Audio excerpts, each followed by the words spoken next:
Let's see what happened to Christ और वो कैसे हमारे साथ आज कनेक्टेड है. देखते हैं मसीह के साथ क्या हुआ and how is it connected to us today. First thing is that you were crucified with Christ. पहली बात यह है कि आप मसीह के साथ क्रूस पर चढ़ाए जा चुके हैं. Galatians 2:20. गलातियों 2:20.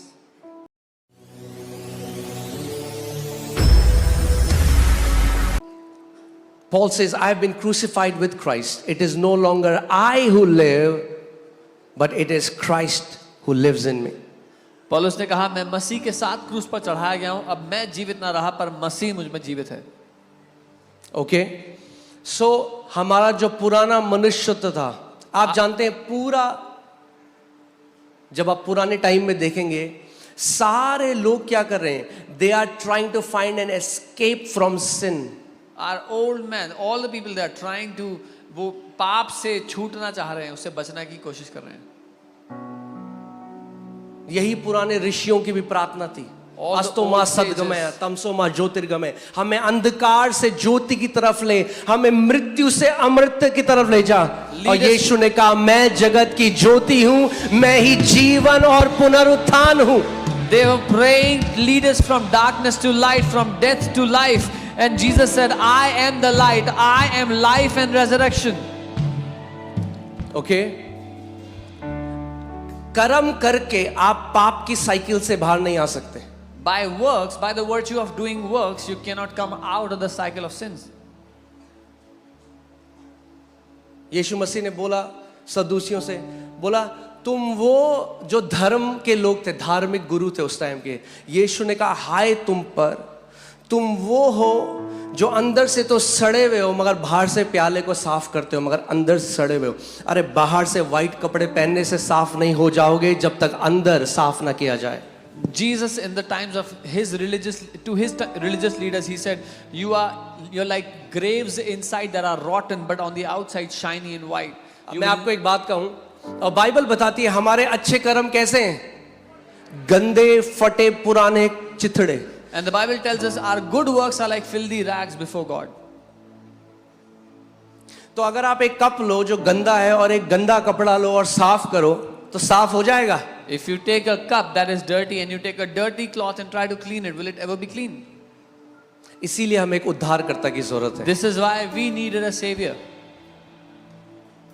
क्योंकि अच्छे कर्म, थैंक गॉड, अच्छे कर्म से कोई बचाया नहीं जाता वरना सब नरक जाते. और मैं आपको बताता हूं क्यों. Thank God that no one is saved by good works, otherwise everybody will go to hell. क्योंकि हम पाप केवल कर्म में नहीं अपने विचारों में भी करते हैं. Because we don't just sin in action, we also sin in our thoughts. यीशु मसीह ने कहा अगर किसी मनुष्य ने किसी पराई स्त्री को देखकर मन में व्यभिचार किया तो उसने मेरी नजर में व्यभिचार कर दिया. Jesus said if a man looks at a strange woman and commits adultery in his heart, he has committed adultery in my sight. आज आप देखते हो people are filled with bitterness, लोग कड़वाहट से भरे हुए हैं, jealousy, ईर्ष्या, competition. So अच्छा काम क्या है, एक गरीब आदमी को 10 रुपए दे देंगे एक दिन में, ये अच्छा काम हुआ, मगर 10 करोड़ पाप कर दिए उस दिन में. So in one day they did one work of charity by giving to the poor, but did millions of sins in their heart. If God weighs your good works and the evil intentions of your heart, your good works will be like filthy rags before him. अगर प्रभु एक तराजू में आपके अच्छे काम और आपके सारे पापों को रख देगा तो वो फटे पुराने चित्रों के समान होंगे वो अच्छे काम. इसीलिए उसने कहा ये खुद उद्धार नहीं कर सकते अपना, मुझे मनुष्य रूप धरना पड़ेगा इनका उद्धार करने के लिए. Because he knew that we are not able to save ourselves, he took a human form to deliver us, to save us. Amen.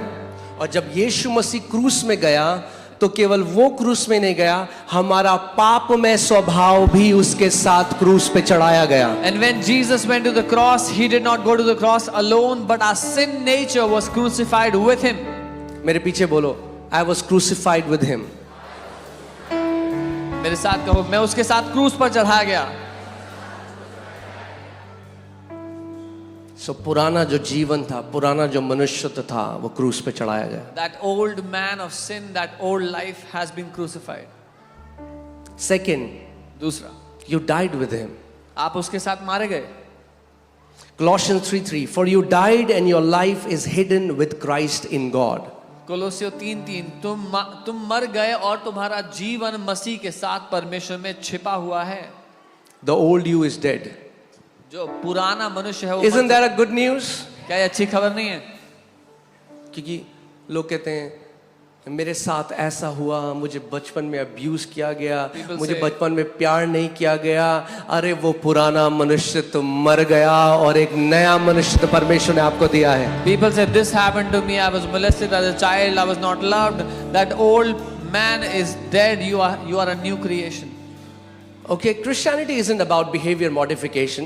मसीहत व्यवहार बदलने के बारे में नहीं है। It's about God killing your old man and resurrecting a new man with Christ ये है Jesus. कि परमेश्वर आपके उस पुराने मनुष्य को मारकर एक नए मनुष्य को आपके बीच में से पैदा करता है, उत्पन्न करता है आपके अंदर से। Okay? So you're not fighting your past anymore. तो आप अपने बीते हुए कल से लड़ाई नहीं लड़ रहे हो अब। बोलो मैं अपने बीते हुए कल से लड़ाई नहीं कर रहा। You have been freed from it by your death. आप आजाद कर दिए गए हो उससे अपनी मृत्यु के द्वारा। So वो जो खैनी खाता था, गुटखा खाता था, सिगरेट पीता था, बीवी को पीटता था, गाली देता था, reckon your old man dead with Christ Jesus.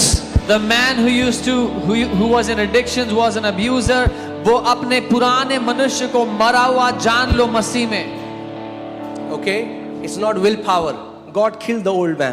इच्छा शक्ति से नहीं हो सकता, परमेश्वर ने उस पुराने मनुष्य को मार दिया। वो ऐसा है, पाप एक ऐसा वायरस है। सोचो, Sin is like a अगर मैं आपको virus. सिंपल भाषा में समझाऊं If I tell you in easier words, कि एक व्यक्ति है, उसके अंदर एक वायरस चला गया और वो ठीक नहीं हो सकता, that a virus और वो came inside a virus person. उसको अफेक्ट कर रहा है, जैसे रेबीज का आदमी पागलों की तरह बिहेव करने लग And जाता है। that virus is affecting the person like the virus of rabies. So Bible teaches us that sin is an inward personality that makes you do stupid things. Bible हमें ये सिखाती है कि पाप एक भीतरी व्यक्तित्व है जो आपसे बेवकूफी भरे काम करवाता है। So now God makes a plan. परमेश्वर ने एक योजना बनाई फिर। God says, I'll come like a man. परमेश्वर ने कहा मैं एक मनुष्य के रूप में आऊंगा, I'll identify with your sinfulness तुम्हारे पाप के स्वभाव के साथ मैं एक हो जाऊंगा and I'll die. और मर जाऊंगा, Kill that old man उस पुराने मनुष्य को मार and दूंगा then I'll resurrect. और फिर जी उठूंगा। When I'll resurrect, जब मैं जी उठता हूँ I'll resurrect with a new man. तो एक नए मनुष्य के साथ जी उठूंगा। इसीलिए बाइबल कहती है दूसरे कुरिन्थियों 5:17 में, यदि कोई मसीह में है तो वो एक नई सृष्टि है, पुरानी बातें बीत गई, देखो सब नया हो गया है। This is why the Bible says, if therefore anyone is in Christ, he is a new creation. All things have passed away. All things have become new. So that person who was abused is dead and gone. You are a new creation. वो जिसका शोषण हुआ था वो चला गया, मर गया, आप एक नई सृष्टि हो। That person who was betrayed, that person who was raped, that person who was whatever happened, that old man is dead and gone. You are a new creation in Christ वो Jesus. जिसको धोखा दिया गया, जिसका बलात्कार हुआ, कुछ भी बुरा क्यों ना हुआ, वो व्यक्ति मारा जा चुका है। आप एक नई सृष्टि हो मसीह यीशु में। I'm prophetically speaking to a sister. मैं एक बहन से भविष्यवाणी के द्वारा बात कर रहा हूँ इस समय। Whatever they did to you, जो कुछ उन्होंने तुम्हारे साथ किया that's dead and gone. वो मर चुका है, बीत चुका There है। is no stain of sin on your life. आपके जीवन पर पाप का कोई दाग नहीं है। God sees you through the blood of Jesus. परमेश्वर आपको यीशु के लहू के द्वारा You देखते हैं। are holy. You are a brand new creation in Christ Jesus. आप पवित्र हो, आप मसीह यीशु में एक नई सृष्टि हो।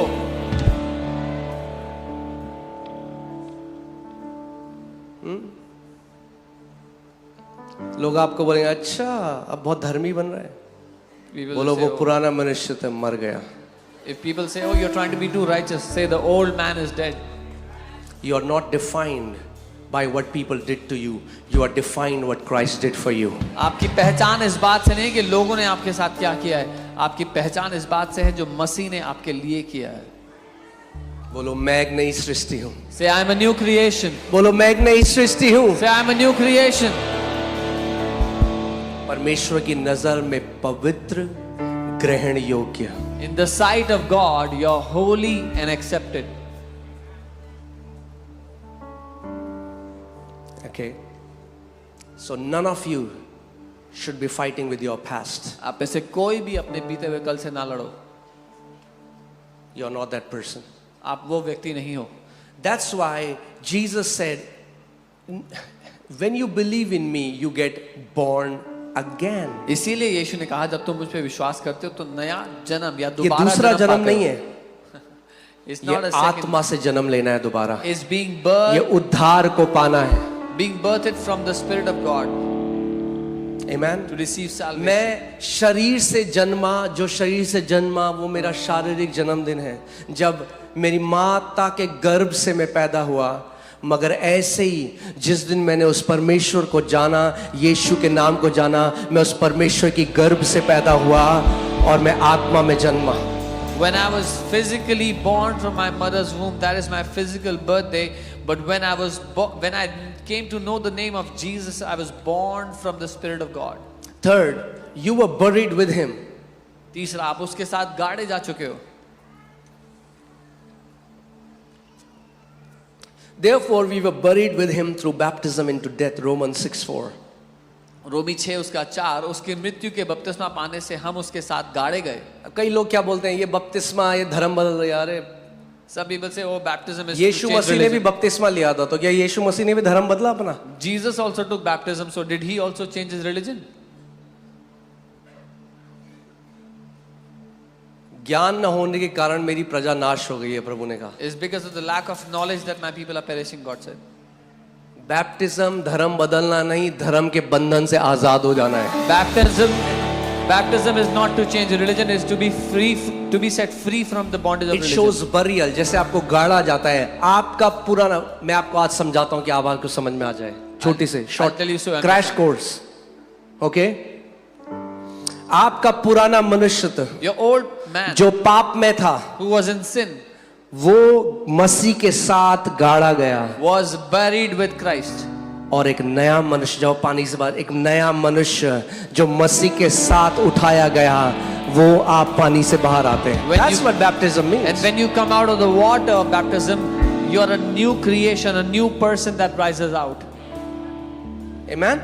It has nothing to do with religion. इसका धर्म से कोई लेना देना नहीं है. Hallelujah. Okay. So fourth, you were raised with him. चौथी बात, आप उसके साथ उठाए गए. केवल नीचे नहीं हो पानी में, You're not just in the water, पर उठाए गए. but you were also raised. Ephesians 2:5-6. Ephesians Even 2:5 when we were dead in trespasses, God made us alive together with Christ and raised us up together. जब हम अपराधों के कारण मरे हुए थे तो हमें मसीह के साथ जिलाया और मसीह यीशु में उसके साथ उठाया. Amen. You have been raised आप उठाए गए मसीह के साथ, with Christ. मसीह के You were साथ, seated with him. उसके साथ आप बैठाए गए हो. Ephesians 2:6. इफिसियों 2:6 And raised us up together and made us sit together in the heavenly places in Christ Jesus. मसीह के साथ उठाया और स्वर्गीय स्थानों में उसके साथ बैठाया भी है.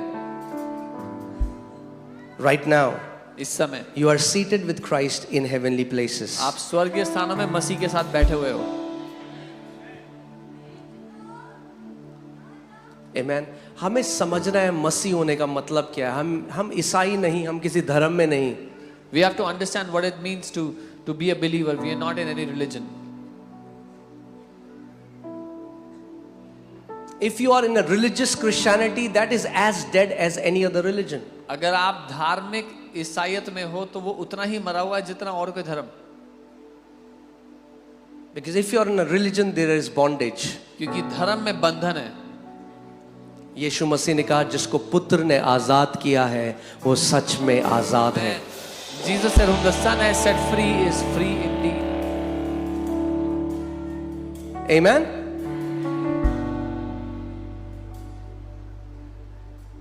You know,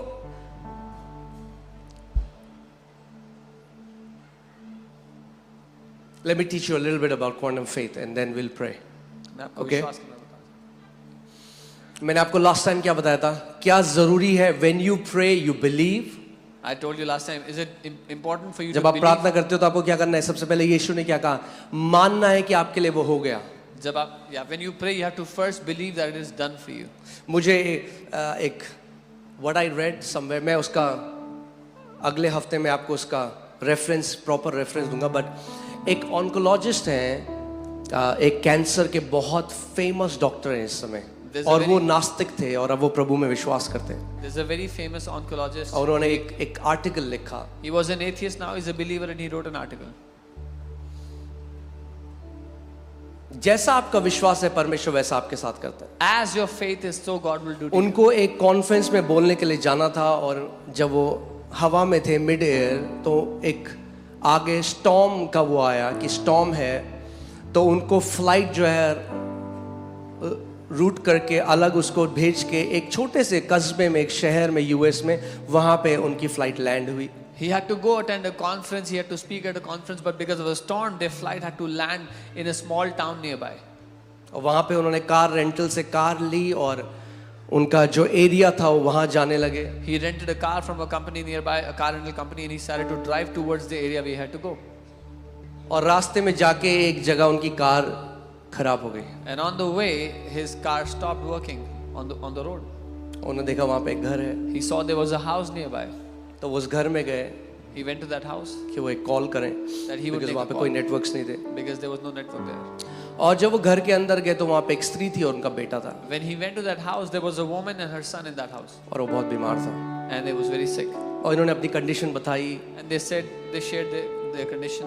और उन औरत ने कहा कि ठीक है, And this woman said, आप अगर यहाँ आए हो तो मैं आपको कुछ खाना दूंगी, आप खाना खा के जाओ। okay, if you've come here, I'll give you something to eat. मगर उन्होंने कहा उससे पहले ये मेरे प्रेयर का टाइम है, मैं प्रार्थना करूंगी। But she said, before that, it's my time to pray. I'll pray first. तो उन्होंने कहा आप मेरे को ज्वाइन करेंगे? उन्होंने कहा नहीं, मैं नहीं मानता। And said, will you pray with me? And he said, I don't believe in prayer. And she began to pray, और वो प्रार्थना करने लग गई।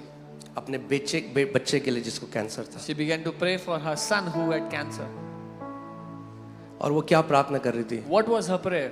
क्योंकि उसको किसी ने बताया था Because somebody told her, कि एक ही डॉक्टर है जो तेरे बेटे को चंगा कर सकता है। there is only one doctor who can heal your son. और वो प्रार्थना कर रही थी She was praying, कि परमेश्वर, Lord, मेरे पास पैसे नहीं I don't have the money कि मैं उस डॉक्टर तक पहुंच सकूं, that I can go to that doctor. पर तू रास्ता बना But you create कि a way कैसे भी कर कर that somehow तू मुझे उस डॉक्टर से मिला। make me meet और वो that डॉक्टर doctor. वहां बैठकर उसकी प्रार्थना को सुन रहा था। And that doctor was sitting next to her, hearing her prayer.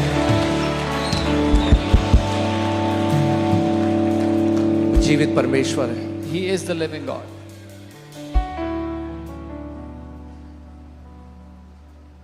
Amen.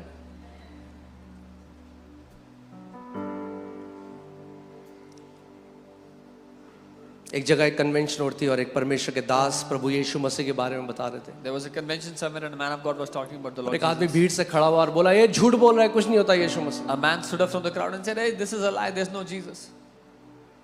तो सेब खाने लगे। He started to eat an apple, this man. कह रहा मैं आपसे एक सवाल पूछता हूँ, He said, I'll ask you a question. ये जो मैं सेब खा रहा हूँ The apple that I'm eating, ये मीठा है, it's sweet. क्या आप बता सकते हो कितना मीठा है? Can you tell me how sweet it is? उसने कहा मुझे कैसे पता जब तक मैंने चखा नहीं। He said, how will I know if I haven't tasted it? उसने कहा हाँ तूने मेरे यीशु को भी नहीं चखा। He said, you तुझे नहीं haven't पता। tasted my Jesus either. Bible कहती है चख के देखो कि वो परमेश्वर शहद से भी मीठा है। The Bible says, taste and see that he is sweeter than honey. Hallelujah, आमेन।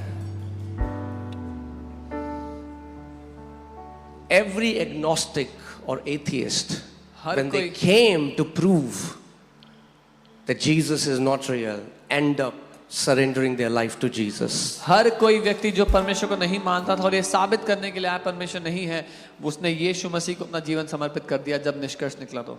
एक famous atheist, guys if you can find it online, उन्होंने बुक लिखी है गॉड इज नॉट रियल, पहली बुक लिखी थी। अब प्रभु में आ गए तो नई बुक लिखी है गॉड इज नॉट को काट के God is real. A famous atheist, उन्होंने किताब लिखी थी परमेश्वर ने सचमुच नहीं है। अब जब वो विश्वास करने लगे तो उन्होंने किताब लिखी है परमेश्वर सचमुच नहीं, काट दिया और लिख दिया परमेश्वर सचमुच है। आमेन। मेरा यीशु जीवित है, वो जिंदा है। My Jesus is alive, he is living. मृत्यु उसको रोक ना सकी कब्र में, Death could not hold him in the grave क्योंकि वो जीवन और पुनरुत्थान है। because he is life and resurrection. Hallelujah. Hallelujah. वो मर नहीं सकता था। बाइबल कहती है वो इसीलिए आया कि मृत्यु के द्वारा उसको हरा दे जिसके पास मृत्यु की सामर्थ्य है। He could not have died. The Bible says he came so that through death he would defeat the one who has the power over death. अगर आप धर्म में हो, अगर आप ईसाइयत में भी हो, तो मैं आज आपको बुला रहा हूँ, यीशु को चख के देखो, रीति रिवाजों से, मरे हुए रीति रिवाजों से बाहर आ जाओ और उस सच्चे परमेश्वर को चख के देखो कि वो शहद से भी मीठा है। If you are even in religious Christianity, I'm calling you out of traditions and customs, and I'm telling you, taste and see that Jesus is sweeter than honey. Amen? Hallelujah. So, मैंने आपको परमेश्वर के वचन के बारे में बताया था कि वो कैसे दो धारी तलवार है। याद है आपको? Remember, I taught you how the word of God is a two-edged sword. See, the beautiful thing about God is, Bible की खूबसूरत बात from ये the beginning, He wants to do partnership with man. परमेश्वर की खूबसूरत बात यह है कि वो शुरुआत से मनुष्य के साथ मिलकर काम करना चाहता है।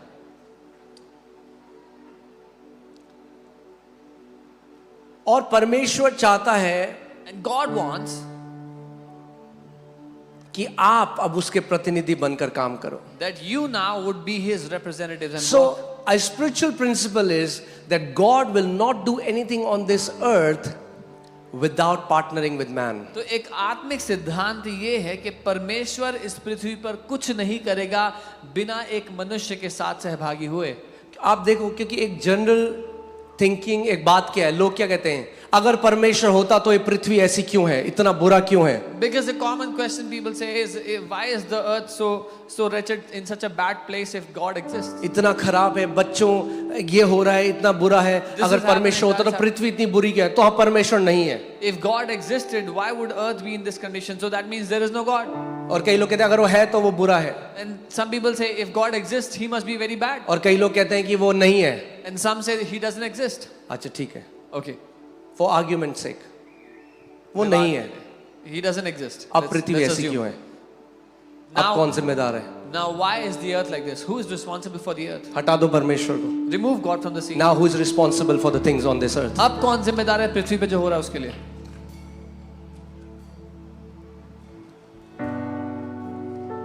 Earth is in a mess not because of God. Earth is in a mess because of man misusing the free will that God gave them.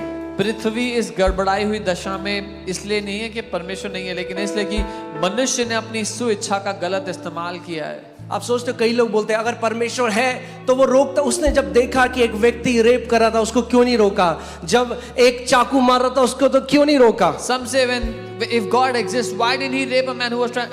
Why did He stop a man who was trying to rape? Why did He stop a man who was trying to murder? That's a very good question. अच्छा सवाल है, But you need to understand the word. पर आपको वचन समझना है। God works with the ethics of love. परमेश्वर प्रेम के द्वारा काम करता है, And the highest ethics of love is freedom. और सबसे ऊंचा जो उसका स्तर है वो आजादी है। प्रेम का सबसे ऊंचा स्तर आजादी है। Okay?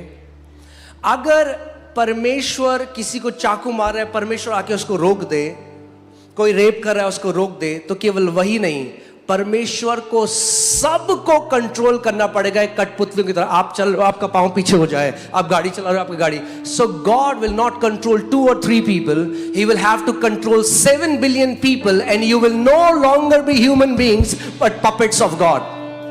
If God has to stop one who is trying to murder or trying to rape, then God has to stop all the 7 billion people on the earth. फिर आप केवल कठपुतली रहेंगे। And God will no longer be a loving father. और परमेश्वर एक प्रेमी पिता नहीं होगा फिर। Are you with me? मेरे साथ हो।